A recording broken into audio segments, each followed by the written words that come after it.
Olá, meus amigos e amigas, o canal Verdades sempre traz temas importantes para a harmonia de nossas vidas, pois tem compromisso com a verdade, a ciência, a filosofia e a religião. Então venho pedir a sua inscrição no canal, o seu gostei, seus comentários e compartilhem com seus grupos e amigos. Vejamos o tema de hoje. Bem-aventurados os aflitos. Bem-aventurados os que choram, pois que serão consolados. Bem-aventurados os famintos e os sequiosos de justiça, pois que serão saciados. Bem-aventurados os que sofrem perseguição pela justiça, pois que é deles o reino dos céus. Bem-aventurados vós que sois pobres, porque vosso é o reino dos céus. Bem-aventurados vós que agora tendes fome, porque sereis saciados. Ditosos sois, vós que agora chorais, porque alegrareis. Mas ai de vós, ricos, que tendes no mundo a vossa consolação. Ai de vós que estáis saciados, porque tereis fome. Ai de vós que agora rides, porque sereis constrangidos a gemer e a chorar. Justiça das aflições. Somente na vida futura podem efetivar-se as compensações que Jesus promete aos aflitos da terra. Sem a certeza do futuro, estas máximas seriam um contrassenso. Mais ainda, seriam um engodo. Mesmo com essa certeza, dificilmente se compreende a conveniência de sofrer para ser feliz. Dizem, para se ter maior mérito, mas então pergunta-se: por que sofrem uns mais do que outros? Por que nascem uns na miséria e outros na opulência, sem coisa alguma haverem feito que justifique essas posições? Por que uns nada conseguem, ao passo que a outros tudo parece sorrir? Todavia, o que ainda menos se compreende é que os bens e os males sejam tão desigualmente repartidos entre o vício e a virtude, e que os homens virtuosos sofram ao lado dos maus que prosperam. A fé no futuro pode consolar e infundir paciência, mas não explica essas anomalias, que parecem desmentir a justiça de Deus. Entretanto, desde que admita a existência de Deus, ninguém o pode conceber sem o infinito das perfeições. Ele necessariamente tem todo o poder, toda a justiça, toda a bondade, sem o que não seria Deus. Se é soberanamente bom e justo, não pode agir caprichosamente, nem com parcialidade. Logo, as vicissitudes da vida derivam de uma causa. E pois que Deus é justo, justa há de ser essa causa. Isso o de que cada um deve bem compenetrar-se.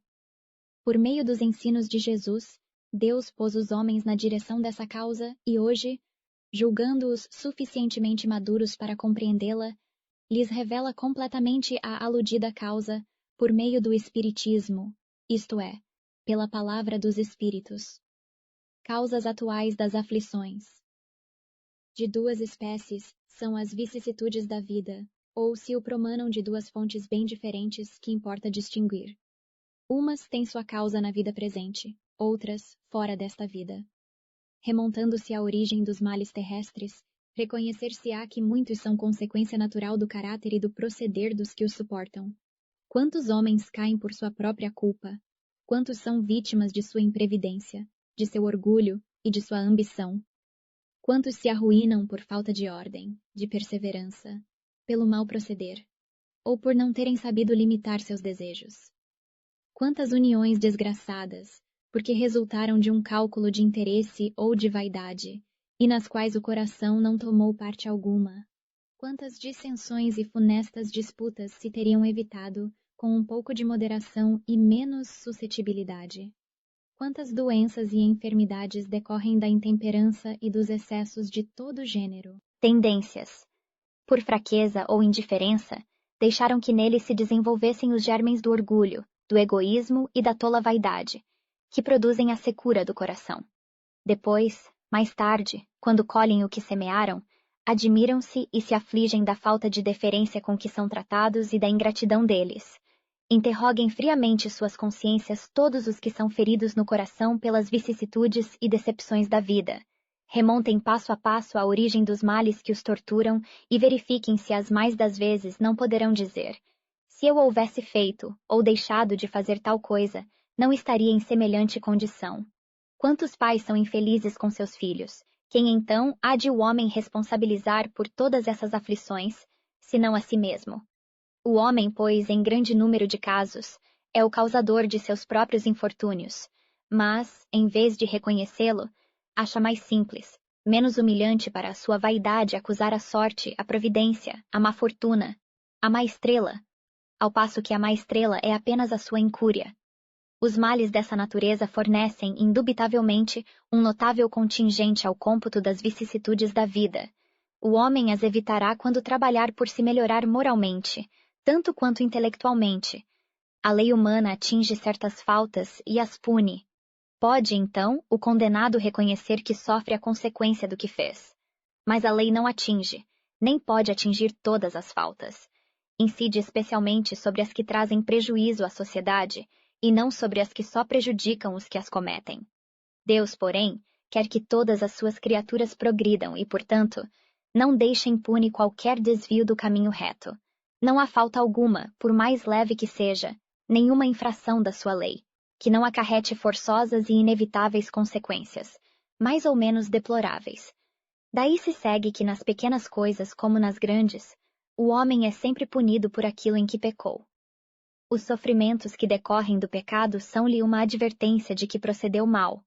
Dão-lhe experiência, fazem-lhe sentir a diferença existente entre o bem e o mal e a necessidade de se melhorar para de futuro evitar o que lhe originou uma fonte de amarguras, sem o que motivo não haveria para que se emendasse.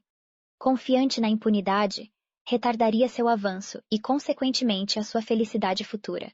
Entretanto, a experiência, algumas vezes, chega um pouco tarde, quando a vida já foi desperdiçada e turbada, quando as forças já estão gastas e sem remédio o mal. Põe-se então o homem a dizer: se no começo dos meus dias eu soubesse o que sei hoje, quantos passos em falso teria evitado? Se houvesse de recomeçar, conduzir-me-ia de outra maneira. No entanto, já não há mais tempo. Como o obreiro preguiçoso que diz: perdi o meu dia, também ele diz: perdi a minha vida. Contudo, assim como para o obreiro o sol se levanta no dia seguinte, permitindo-lhe neste reparar o tempo perdido, também para o homem, após a noite do túmulo, brilhará o sol de uma nova vida, em que lhe será possível aproveitar a experiência do passado e suas boas resoluções para o futuro. Causas anteriores das aflições. Mas se há males nesta vida cuja causa primária é o homem, outros há também aos quais, pelo menos na aparência, ele é completamente estranho e que parecem atingi-lo como por fatalidade. Tal, por exemplo, a perda de entes queridos e a dos que são o amparo da família.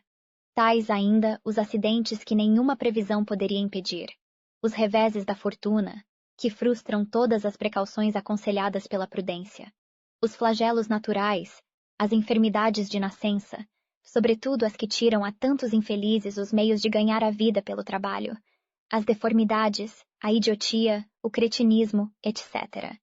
Os que nascem nessas condições, certamente nada hão feito na existência atual para merecer, sem compensação, tão triste sorte, que não podiam evitar, que são impotentes para mudar por si mesmos e que os põe à mercê da comiseração pública.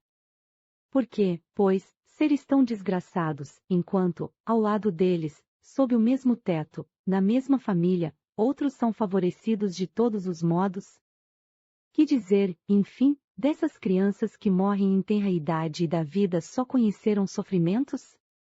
Problemas são esses que ainda nenhuma filosofia pôde resolver, anomalias que nenhuma religião pôde justificar e que seriam a negação da bondade, da justiça e da providência de Deus, se verificasse a hipótese de ser criada a alma ao mesmo tempo que o corpo e de estar a sua sorte irrevogavelmente determinada após a permanência de alguns instantes na terra.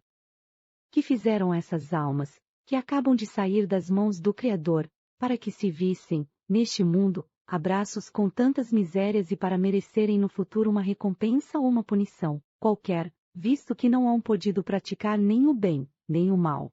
Todavia, por virtude do axioma segundo o qual todo efeito tem uma causa, tais misérias são efeitos que hão de ter uma causa e, desde que se admita um Deus justo, essa causa também há de ser justa.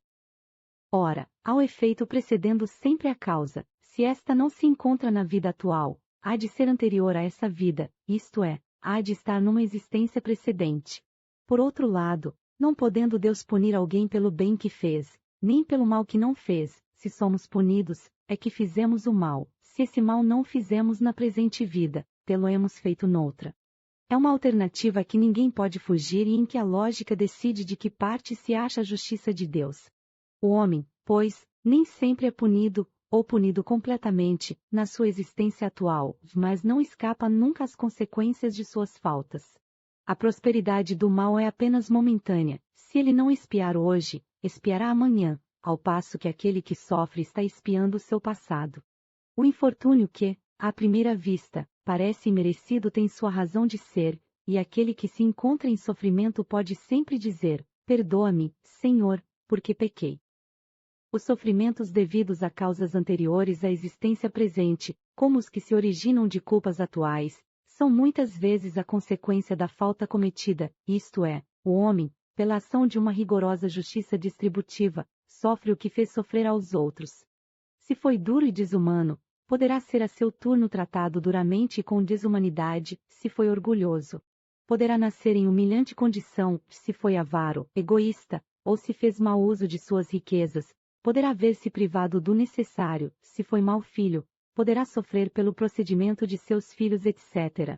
Assim se explicam pela pluralidade das existências e pela destinação da Terra, como mundo expiatório, as anomalias que apresenta a distribuição da ventura e da desventura entre os bons e os maus neste planeta. Semelhante anomalia, contudo, só existe na aparência, porque considerada tão só do ponto de vista da vida presente.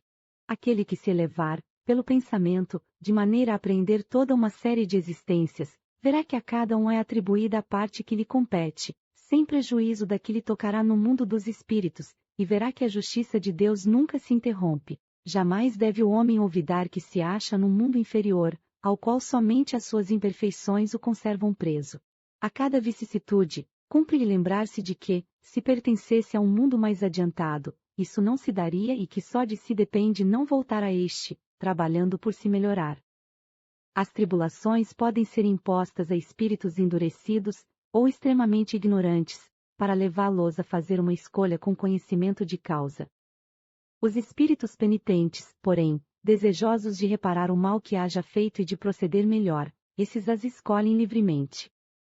Tal o caso de um que, havendo desempenhado mal sua tarefa, pede-lhe a deixem recomeçar, para não perder o fruto de seu trabalho. As tribulações, portanto, são, ao mesmo tempo, expiações do passado, que recebe nelas o merecido castigo, e provas com relação ao futuro, que elas preparam. Rendamos graças a Deus, que, em sua bondade, faculta ao homem reparar seus erros e não o condena irrevogavelmente por uma primeira falta. Não há crer, no entanto, que todo sofrimento suportado neste mundo denote a existência de uma determinada falta. Muitas vezes são simples provas buscadas pelo espírito para concluir a sua depuração e ativar o seu progresso. Assim, a expiação serve sempre de prova, mas nem sempre a prova é uma expiação. Provas e expiações, todavia, são sempre sinais de relativa inferioridade, porquanto o que é perfeito não precisa ser provado.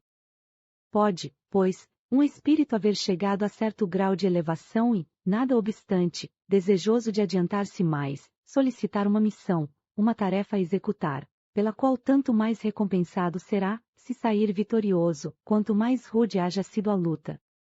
Tais são, especialmente, essas pessoas de instintos naturalmente bons, de alma elevada, de nobres sentimentos inatos, que parece nada de mal haverem trazido de suas precedentes existências e que sofrem, com resignação cristã, as maiores dores, somente pedindo a Deus que as possam suportar sem murmurar. Pode-se, ao contrário, considerar como expiações as aflições que provocam queixas e impelem o homem à revolta contra Deus.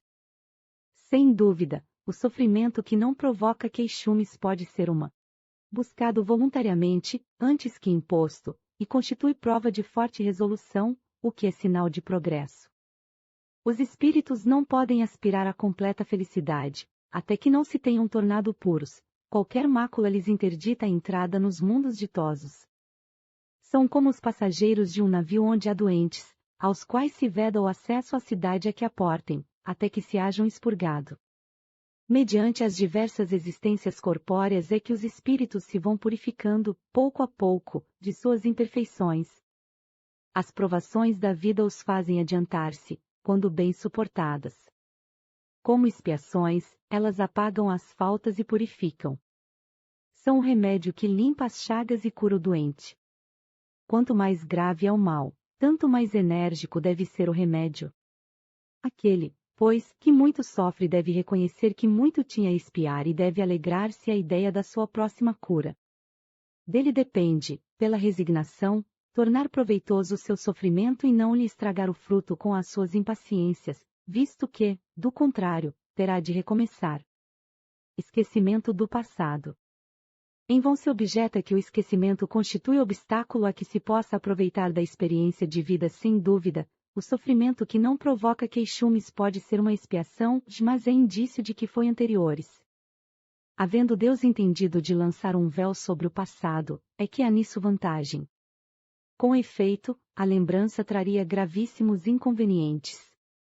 Poderia, em certos casos, humilhar-nos singularmente, ou, então, exaltar-nos o orgulho e, assim, entravar o nosso livre-arbítrio.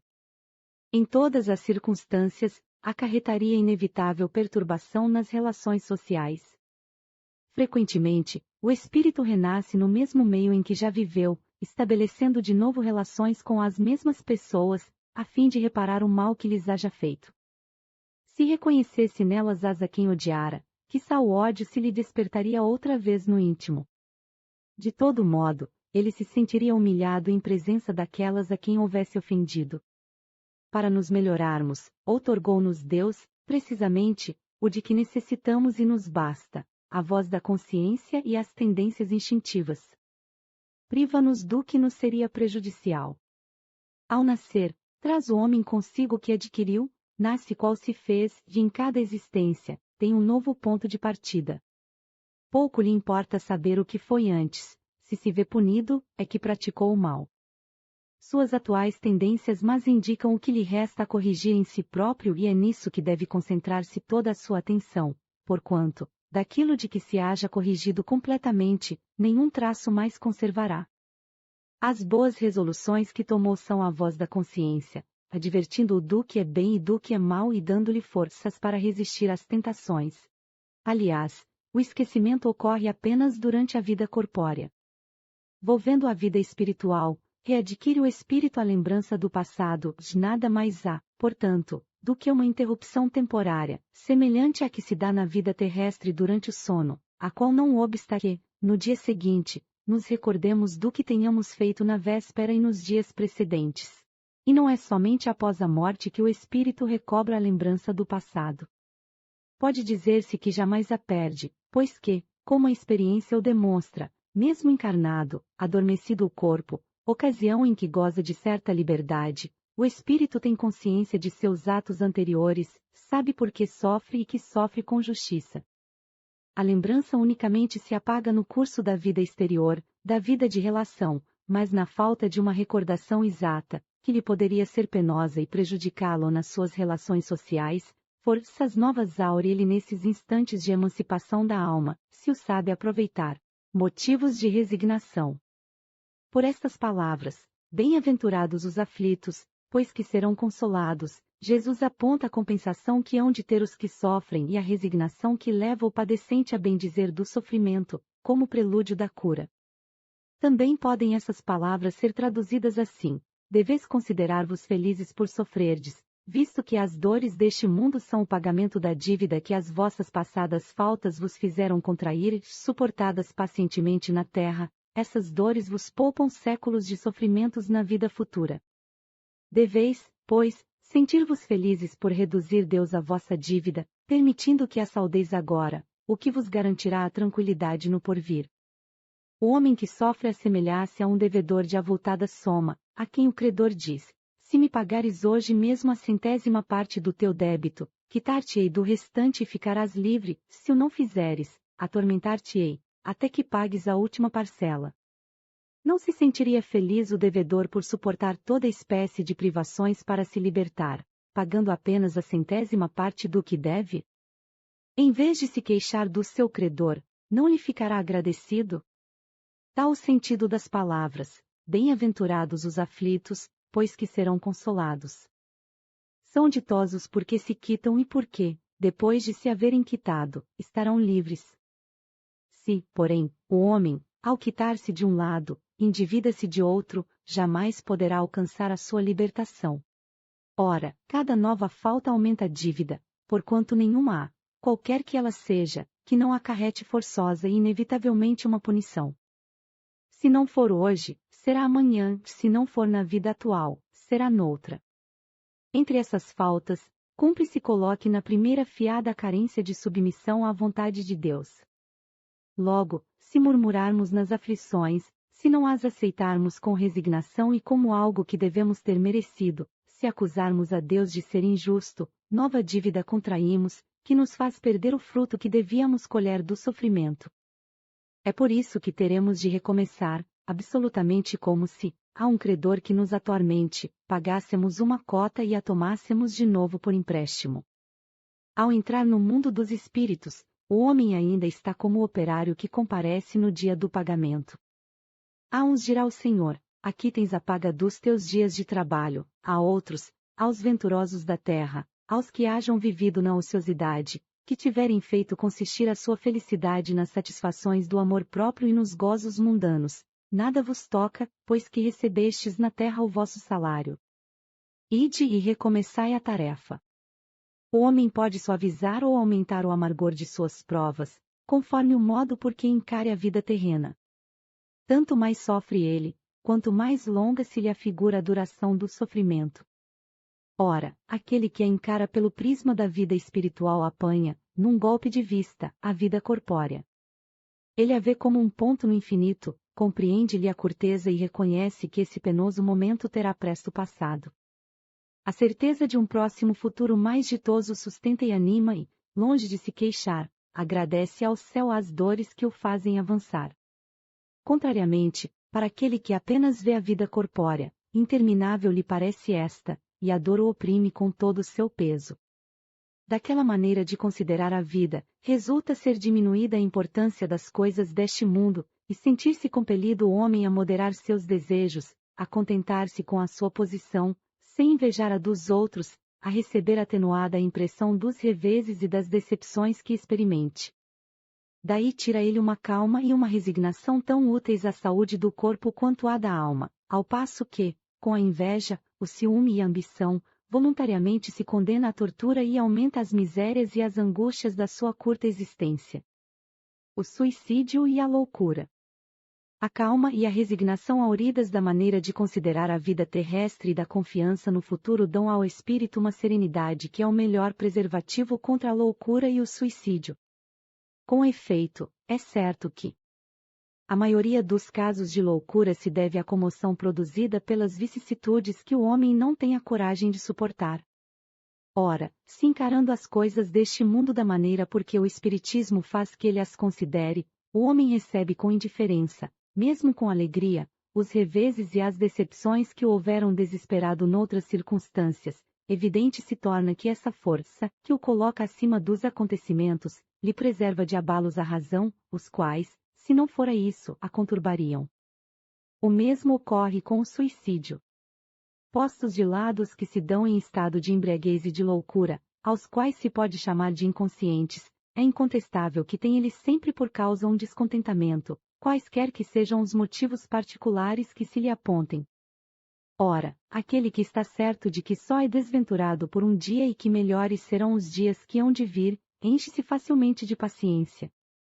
Só se desespera quando nenhum termo divisa para os seus sofrimentos. E que é a vida humana, com relação à eternidade, se não bem menos que um dia?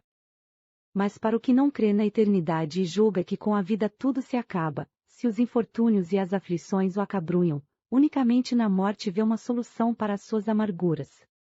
Nada esperando, acha muito natural, muito lógico mesmo, abreviar pelo suicídio as suas misérias. Bem-aventurados os aflitos à incredulidade, a simples dúvida sobre o futuro, as ideias materialistas, numa palavra, são os maiores incitantes ao suicídio, ocasionam a covardia moral. Quando homens de ciência, apoiados na autoridade do seu saber, provará aos que os ouvem ou leem que estes nada têm a esperar depois da morte, não estão de fato levando-os a deduzir que, se são desgraçados, coisa melhor não lhes resta senão se matarem, Que lhes poderiam dizer para desviá-los dessa consequência? Que compensação lhes podem oferecer? Que esperança lhes podem dar? Nenhuma, a não ser o nada. Daí se deve concluir que, se o nada é o único remédio heróico, a única perspectiva, mais vale buscá-lo imediatamente e não mais tarde, para sofrer por menos tempo.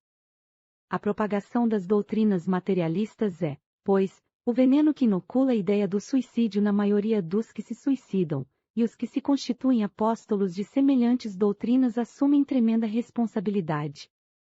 Com o Espiritismo, tornada impossível a dúvida, muda o aspecto da vida.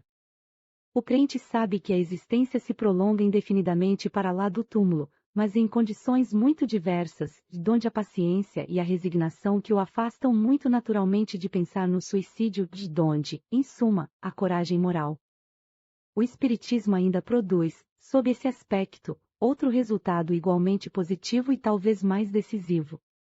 Apresenta-nos os próprios suicidas a informar-nos da situação desgraçada em que se encontram e a provar que ninguém viola impunemente a lei de Deus, que proíbe ao homem encurtar a sua vida. Entre os suicidas, alguns a cujos sofrimentos, nem por serem temporários e não eternos, não são menos terríveis e de natureza a fazer refletir os que porventura pensam em daqui sair, antes que Deus o haja ordenado.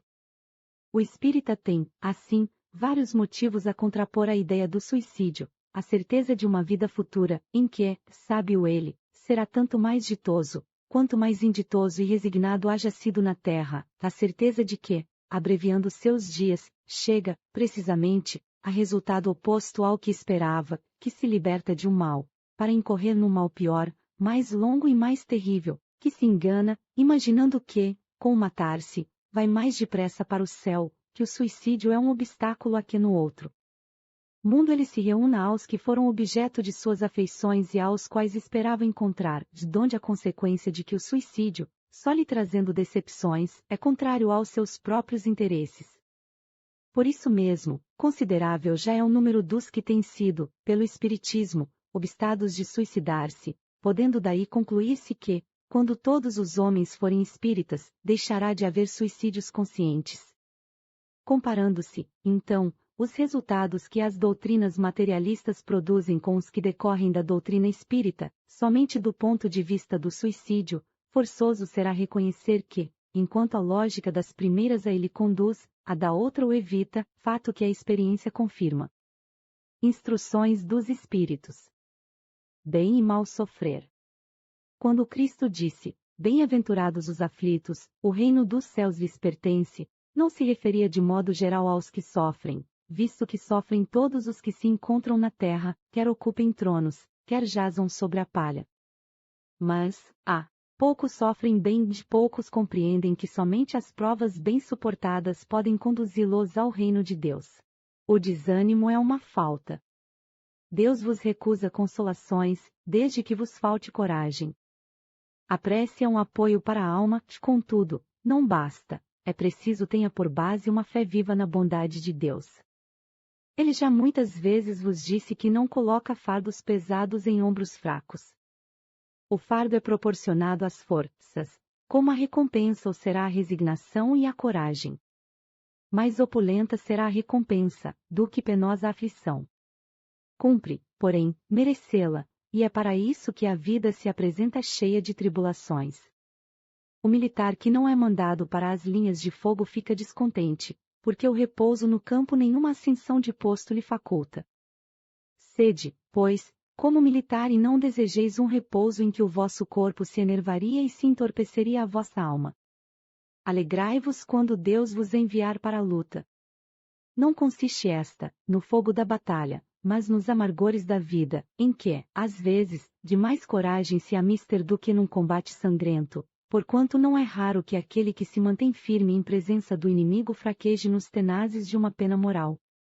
Nenhuma recompensa obtém o homem por essa espécie de coragem, mas Deus lhe reserva palmas de vitória e uma situação gloriosa. Quando vos advenha uma causa de sofrimento ou de contrariedade, sobreponde-vos a ela. Quando houverdes conseguido dominar os ímpetos da impaciência, da cólera, ou do desespero, dizei, de vós para convosco, cheio de justa satisfação, fui o mais forte. Bem-aventurados os aflitos pode então traduzir-se assim: bem-aventurados os que têm ocasião de provar sua fé, sua firmeza, sua perseverança e sua submissão à vontade de Deus, porque terão centuplicada a alegria que lhes falta na terra, porque depois do labor virá o repouso. Meu irmão e minha irmã da grande família universal, se você chegou até aqui, é porque acha importante o estudo e a aquisição do conhecimento e da verdade. Então, eu peço a sua inscrição no canal e, se eu gostei, compartilhe com seus grupos e amigos e faça seus comentários. Compartilhar é importantíssimo. Fiquem todos com Deus e sempre com Jesus na mente e no coração.